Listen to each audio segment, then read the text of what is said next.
Hey guys, Ramsey here. Welcome to another video. Today we are talking about a Guerlain. And as you guys know, Guerlain is my favorite French house, if you will. If you compare it to the YSLs and the Dior's, I've always kind of put Guerlain up on a pedestal.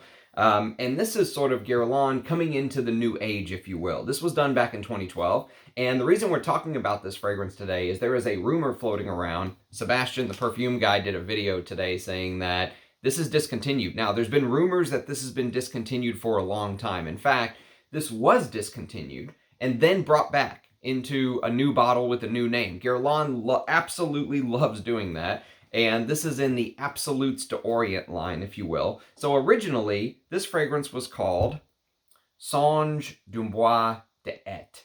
And I forget what that means. I think it was something like, woods burning at night or something like that. Mysterious woods at night. That's not correct. It's not mysterious, because this is what they turned it to. Bois Mystérieux. That means mysterious woods. Now, rumor is this is discontinued. So this is what the new Les Absolutes d'Orient line basically looks like. So before we get started, just something that I want to kind of ramble about, if you will. In life, there are ups and downs, right? Everyone has fantastic days. The most beautiful nectar of life comes your way. And sometimes life just like knocks you out, right? Puts you on the mat.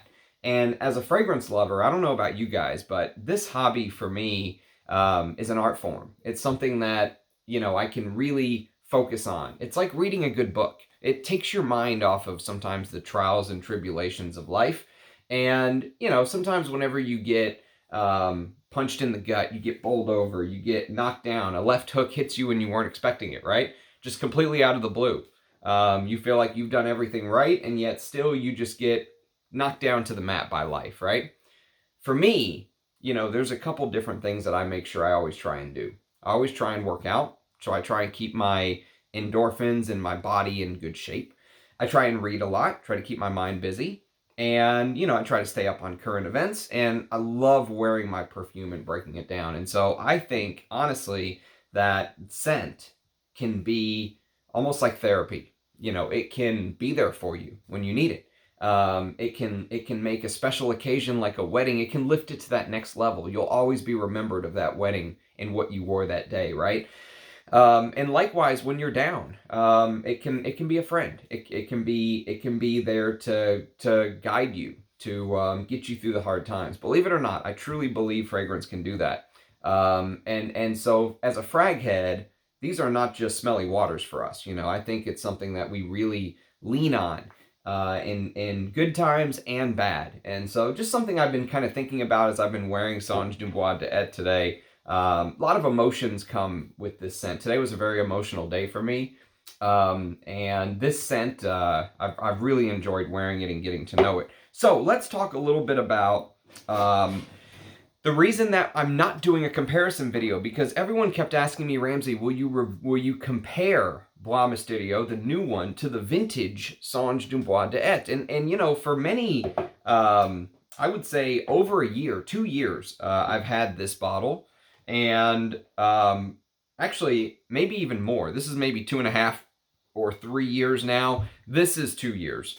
And so I've had both for a while. And I've worn both. Sometimes I wear this one when I wear it as my scent of the day. Today I'm wearing it as my scent of the day. I also had 30 of these 1 mils that somebody sold me at a very reasonable price long ago. This is the old samples. You can see Songe Bois Mystérieux with the Arabic writing. I think it's very classy. I really like these old presentations, and I really like these old bottles.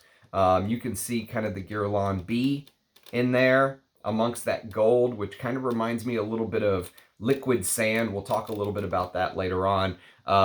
And so you can see the batch code on this one is 6V01. They used to do these in 75 mils. Now they do them in 125 mil bottles. So one of the few times where they actually increase the juice that they gave you. Okay, so let's talk a little bit about the smell. And actually, before we do that, I want to talk a little bit about Guerlain naming and changing things. And the reason I'm not doing a comparison video. The reason I'm not doing a comparison video between these two today is that they are so close it almost doesn't matter, to be quite honest with you. I could say maybe if I really stretched my mind, there are little bits and pieces here and there that I could pick out. Maybe the leather note in the dry down smells a little bit different. The spices in the opening smell just a little bit different. But I mean, for a bottle that is almost half gone, right? I've used about 50% of this bottle. And for a bottle that is basically 95% full, I don't know if you can see, but the juice level's like right here, right? They're going to smell different from air getting in the bottle and stuff like that. So to me, a comparison video I don't think is worth it because I think the new version is perfectly acceptable, to be quite honest with you. And I think that Guerlain does good reformulations. Now, what I don't think that they do good, or what I think is a little bit not evil, but it is it is done in, let's say, not the best of intentions. Okay, I can't think of the correct word for it. Malfeasance is really what comes to mind. But it feels a little bit shady to me. Is what they do is they love discontinuing a fragrance like this, right? Changing the name altogether, putting it in a new bottle, and keeping the scent basically the same. They're very good at reformulations. Guerlain does good reformulations. They do. I am a believer that fragrance houses that have in-house perfumers take care of their fragrances better than most. And Thierry Vasser is a very, very talented perfumer. No matter what you think of his work since Guerlain kind of scooped him up and stuck him on the payroll. Some of my favorite Thierry Vasser work is stuff he did before Guerlain. I loved Furio, which he made with Ron Winograd. I absolutely adore Salvador Dali Pour Homme. I think that's one of his masterpieces. And, you know, so I think Thierry Vasser was obviously, you can see why Jean-Paul Guerlain saw such potential in him. And, you know, so just a interesting little side bit. I think they do good reformulations. I don't think, you know, if you go to eBay right now, people are trying to sell a bottle of this for $570 or $600 or $450 or whatever. Don't pay that. When you can get this at discounters for $140, there's absolutely no need to go get the vintage. I really don't feel like much, if anything, has changed to my nose. Okay, that's just my personal opinion. And I've smelled all these different versions. I've smelled old samples. I've smelled the new stuff. I've smelled it all, right? Now, Guerlain changing the name of fragrances and putting it into a new bottle. For example, they used to have a fragrance that was called Gourmand Coquine or something like that. It was along those lines, right? And so what they've done is they've put out a new fragrance called Fève Gourmand, okay, in the new expensive line, L'Art des Materials line, or whatever they want to call it. And so they brought it back under a new name. Fragrance is supposed to be the same, but of course the price is jacked up. And they're not the only house doing this, I must admit. I've seen that Imaginary Authors is bringing back their new, or a fragrance that they put out 11 years ago called Bull's Blood. They're bringing it back under now in 2023. I don't know if it's going to be the same price or jacked up or what. Creed is doing the same thing. Creed is actually bringing back their Millesime 1849, which ran 2012, I think, to 2015 or 16. And then this got discontinued. This was originally a Harrods exclusive, but I actually bought my bottle from a Creed boutique. They shipped it to me in 2015. It's a 2015 batch. You can see right there. It is 15U01 for you batch code whores. And so this, I'll review this one of these days. This is on the to review list, especially since they're bringing it back. But they're bringing it back in the new, this was a 75 ml. They're bringing it back in the new 100 ml bottles, I believe. And of course, the price is probably going to be jacked up. That's my guess. But, you know, they're not the only, Guerlain's not the only offending house doing this, okay? But to me, it is offensive. I don't like this strategy at all. Now, Guerlain has created something like 800 fragrances in their lifetime. Seriously. So for someone like Vasser and Delphine Jelk, they have access to the vault of everything that has been created. I'm sure they have old formulas and all of that stuff in Guerlain, you know, now in LVMH's hands, basically. But I'm sure they have all of that proprietary material. So for them, it's easy to put something out again. And maybe something that the public, you know, unless you're like a real fragrance addict like we are, the average public is probably not going to smell the new Fève Gourmand and go, ooh, that's Gourmand Coquine from 11 years ago, or whatever it is. I've never smelled that one. But just this sort of challenge to, let's say, the modern perfume industry and people who are out there smelling stuff. And, you know, especially with the extremely high retail prices, part of me is even okay paying a premium, but I want to see creativity. I want to see innovation. I want to see imagination. I don't want you putting out the same damn fragrance that you had 12 years ago in a new bottle, changing the name and doubling the price. Fuck you. You know, I don't want to give you my money for that, personally. I think it's dirty. I think it's shady. I think it's, like I said, malpractice in the perfume world is really what I feel that it is. And it's these big houses taking advantage is really what it feels like to me. It feels like they are taking advantage of mom and pop public. And there are some people with very deep pockets and they buy everything, you know. And so for these houses, put as much out as you can. People will buy it. In this new consumer culture that we have, you know, so they can go up there and go, ooh, the new Creed, Millesime 1849, you know, and I'm sure the influencers get their free bottles and all that other shit and talk about how great it is. And I'm not saying I'm the last honest man doing fragrance videos, but I am saying that if I ever get to that point, I'm done. I'm quitting. You know, I'm doing this as a hobby. Because I love fragrance and I want to share my love and passion for you guys. And I've put up a ton of videos. We're going on 750 videos very soon. And I am proud of the content that I have put out over these last couple years. We're coming up on the 2-year anniversary of the channel. And so, you know, it is something that I'm proud of, the type of content that I put out. And I want to continue that as the years go on. Okay, so let's talk about Arabic style perfumery, because that's exactly what Songe du Bois d'Et and ultimately Bois Mystérieux is. And the way that it came about, according to legend, according to rumor, is that Thierry Vasser made a trip to the Arabian Peninsula, and he was challenged by a maker of Arabian perfumes, saying that you Frenchmen, you French houses, don't know how to make Arabic-style fragrances. And Thierry Vasser took it as a personal challenge and created what originally was Songe du Bois d'Et, okay? And so this is basically considered a spicy, leathery fragrance. If you go to Parfumo, right?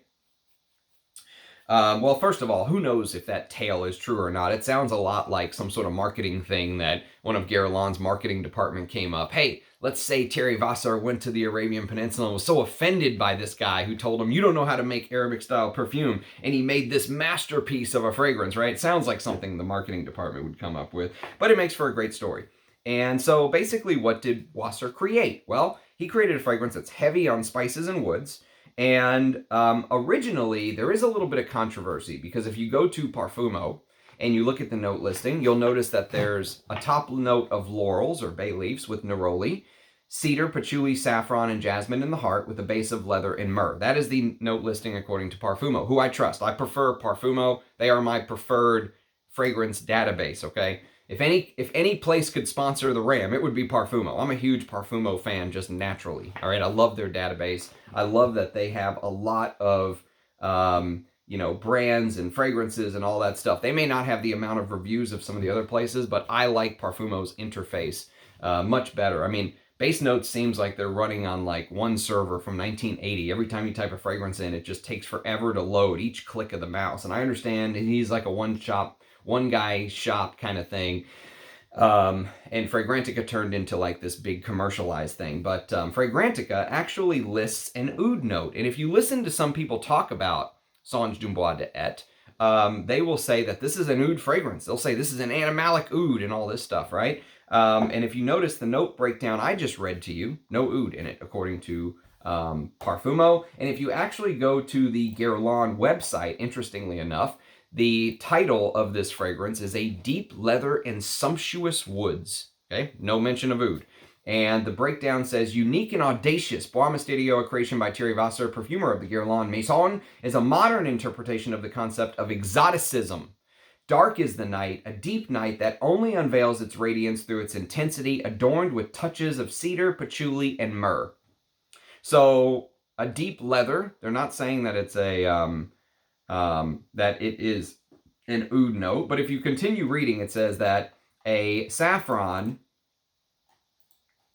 It says that a saffron note especially created by Thierry Wasser for the Absolutes d'Orient collection featured here with subtle faceted, spicy, and leatheriness. As a raw material, saffron is extremely precious, if not ephemeral treasure, as its flowers have a lifespan of just 48 hours. And then it says that the perfumer's secret is the saffron note specifically created by Thierry Wasser, subtle and faceted, spicy and leathery, like all ambery treasures. It is an extremely precious raw material, and these flowers have a very short lifespan. Okay, so anyways, also it says that this is an amber gem, which is interesting because there is something that gives you a little hint of amber into the base, but mostly I think it's this very resinous myrrh note. The myrrh in here is fantastic, okay? So to me, if you're somebody like my brother Rich Mitch across the pond is on a myrrh kick lately, I would urge you to smell this. I think the myrrh in here is absolutely beautiful and fantastic. So basically, what did he create? Well, he created a fragrance that does have a little bit of an oody signature. So like if you smell this is the reason why I think the comparison or the fight over does this have oud in it, does it not have oud in it, is it an oud fragrance, is it a leather fragrance, is kind of dumb because it can be both. You know, just because there isn't a proper oud note talked about and listed in here, there is on Fragrantica. Fragrantica lists an oud note, but I smell, to my nose, a lot of the oud materials that you would expect from some of these captive molecules that these big French houses are using to create an oud accord. So I don't think it's any difference from, you know, this. This is Versace Pour Homme Oud Noir, or this is Salvatore Ferragamo's Oud. You know, I don't think there's any oud in any of these fragrances that we're talking about here. Not real proper oud like you would find in an Arise Ladori or Bortnikov or Encens oud, right? But there is a little bit of an accord of oud in here. That's the first thing you're going to notice. You know, I let a friend smell this today and came back that, is this an oud? And so, interestingly enough, you know, it does give off a little bit of that oud-like accord, if you will, right? Even though there isn't an oud note listed, but it's definitely not the star of the show, I'll put it that way. I think it just is part of this overall, you know, think about like nighttime in the Arabian desert, right? That's the idea, right? And so think about all of the views and scents, and, you know, night in the desert is completely different, right? And so while there may be some captive molecules or some IFF ingredient or Givaudan ingredient that gives it a little bit of an oudy accord, the oud is not the focus, but it may be part of the overall makeup, okay? And so what I think makes this special and what I think makes this so much better than stuff like this or this, you know, and these are okay fragrances. I like this better than this. But you know, for me, what makes Songe du Bois d'Et and Bois Mystérieux above those type of oud fragrances that are just, you know, since 2007 when Tom Ford's Oud Wood came out, and then starting in 2009 and 10, it seemed like anyone who was anyone had oud fragrances. It was like the note du jour, and the oud just abounds. I mean, we are just drowning in oud fragrances, right? But what makes this special, to me, what makes Bois Mystérieux and Songe du Bois d'Et one step above is the blending that Thierry Wasser used to put all of this together. It really does, you know, a lot of people talk about master perfumers and their blending. And for me, here, this is a fragrance where it really shows. It shows his skill that he's learned over the decades of being a perfumer. Because everything is masterfully blended to the point where even me, I'm like, well, maybe there's a little bit of an oud accord in here, but there's so much else going on, right? There's a lot of things going on. But to me, the way that it starts, when you first spray this fragrance, what ends up happening is you're hit with a blast of spices, to me. That's the first thing that really fills my nose, spices. Lots of Middle Eastern style spices. So, you know, Fragrantica says cardamom and saffron and bay leaf, and I definitely get this sort of... what it smells like is a spicy, woody, smoky, and beautifully resinous feel, and the spices come first, okay? So the spices hit you first, and there's this bay leaf note that comes across as smelling extremely dry, right? Desert dry. Very, very dry. It adds to the dryness, let's say. Usually Neroli adds a little bit of freshness and a little bit of soapiness, but to me, I don't get very much Neroli. I really feel like the Neroli is, you know, again, just like that oud accord, I think it's part of the overall composition. But it just like the oud, it kind of stays in the background. What I get are a lot of spices, and I think there's probably some other spices that are not listed here. So maybe there's some, like I said, no cardamom listed on Parfumo. Maybe there's some nutmeg, or maybe there's a little bit of cinnamon or something like that. But I just get this spice explosion in the opening, right? And that spice explosion is cut with that very resinous myrrh and this bay leaf, which is very interesting because fragrances like Jubilation 25 by Amouage have a lovely bay leaf note.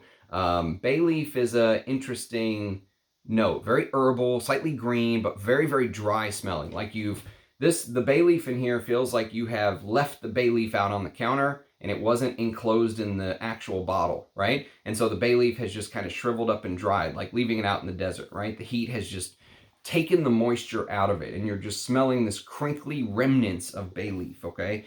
And so it's very dry and slightly smoky. And just think about this very parched smell. So imagine everything that you're smelling in here being very parched.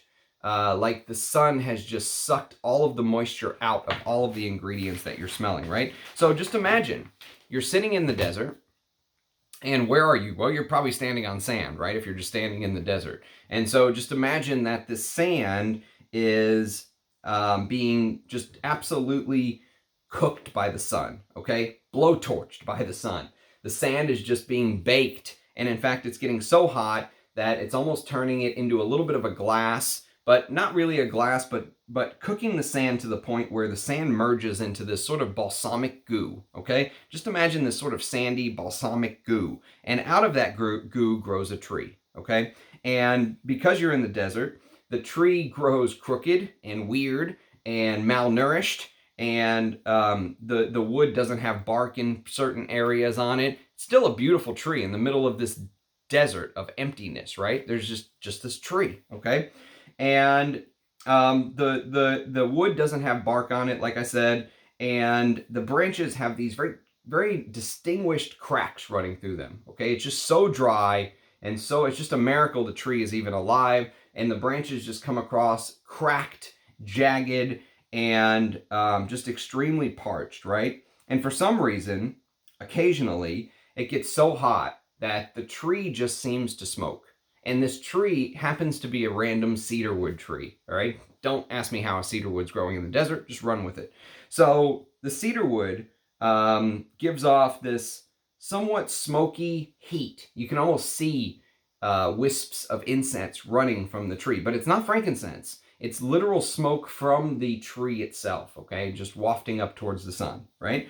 Very Eastern style, true Middle Eastern style fragrance. And underneath this tree has been set up shop by a leather maker, right? Because it's a desert. They're hot as hell. I don't know. And they need some shade to make these leather products, okay? So in the Middle Eastern style, lots of saffron and spices and very, very dry. And, you know, the leather, when you smell it, it doesn't smell like leather from Cuir de Russie or Spanish leather or something like that. It smells like leather that's been created and handled by somebody who has used Bachor all over their clothes, right? So they have, you know, if you're familiar with Bachor, they basically burn this Bachor is what they call it, and they stand over it so it goes inside of their clothes, and once it comes out of all of the openings of their clothes, they're basically considered perfumed, if you will, right? And so just imagine this very natural smoky smell, but it's almost like the leather that you're smelling isn't smoky, but it was handled by somebody who is smelling smoky, right? That's the way that it feels to my nose. I really like the way the smoke was done in here. I like the way that the saffron and the resins and the woods and the spices were done in here. And the cedar almost turns to like this fine pencil shaving feel. Just imagine that it's so hot that the wood is just almost being just shaved, being grated. Imagine the leather maker is like, you know what, I need some wood shavings, and he takes a grater, almost like you're just grating cheese, and grates the wood down. And as soon as it hits that sand, as soon as it hits that resinous, gooey, you know when you're a kid and you play, oh, there's lava on the ground, don't step on that crack or you're stepping on lava. Just imagine there's this lava-like goo from the sand and the resins. Very balsamic in smell. And the the shavings from the tree fall onto this resinous goo, this lava-like goo. And as soon as they hit them, they smoke, right? And so there's this pencil shaving cedar note that feels like it's giving off smoke, but also resins. And, you know, the DNA that Thierry Vasser created for something like Songe du Bois d'Et, for me personally, I feel like it you know, because Guerlain is known for their Guerlainade, right? So for me, I feel like he created a little bit of a signature that ran through others in the line. So this is Rose Nacree du Désert. And I'm going to review this one of these days. This is one of the discontinued Guerlains from this line. That's very, very hard to find. And so thank you, Hari, for finding this for me, my friend. And so Rose Nacree du Désert feels to me like a rosy version of Songe du Bois d'Et. So it feels like, even though this was the first one, it feels like the DNA that he's created is almost like a Guerlainade, but for this Absolutes to Orient line, this Middle Eastern line, if you will. And I think that he did a good job. I mean, for what it is, for what he was given to work with, and just how smooth and everything is blended in this, I really think this is fantastic. So for me, if you can still find bottles of this for 100 to 140, whatever, if you can find it for less than 100, obviously that's better. But if you can find bottles of this for 100 to 140 for 125 mil, if this truly is discontinued, and who knows with Guerlain, they'll probably bring it back under some other name and charge 400. But, you know, if you like this style of Middle Eastern fragrances and you want to see a good example of a French house doing a proper Middle Eastern style fragrance, to me, this is one of the ones that I really enjoy wearing, even though I know I'm not getting the real oud, or it doesn't smell like real oud. Maybe there is real oud in here. Who knows? I don't want to get sued by LVMH. They'll send an entire pack of lawyers to my door. You know, this, you know, to me, this style is very well done for what it is. Let's put it that way. So anyways, that's sort of my take. There are others in the line that I plan on reviewing. Encens Mythique, I absolutely love. Cuir Encens, actually Encens Mythique is very sad. You know, you're looking out at the ocean and just thinking about life. This is the perfect fragrance for me today, to be honest with you. Cuir Encens is very intense, although I really do like this fragrance. I think it's a good leather. And Santal Royale is my most hated of the bunch. I despise this fragrance. Not a fan. Absolutely not a fan. Although I will talk about it on the channel and all that stuff. So anyways, that's my take. Let me know if you have experience with Songe du Bois d'Et or Bois Mystérieux. Let me know if you think that they smell similar or different. Let me know what you think about the rumor of discontinuation that Sebastian put out today. And just what is going on with the House of Guerlain. Let me know how you feel about Guerlain. Love seeing your faces in the comments. Cheers, guys. Thanks for watching, and I'll catch you next time. Bye-bye.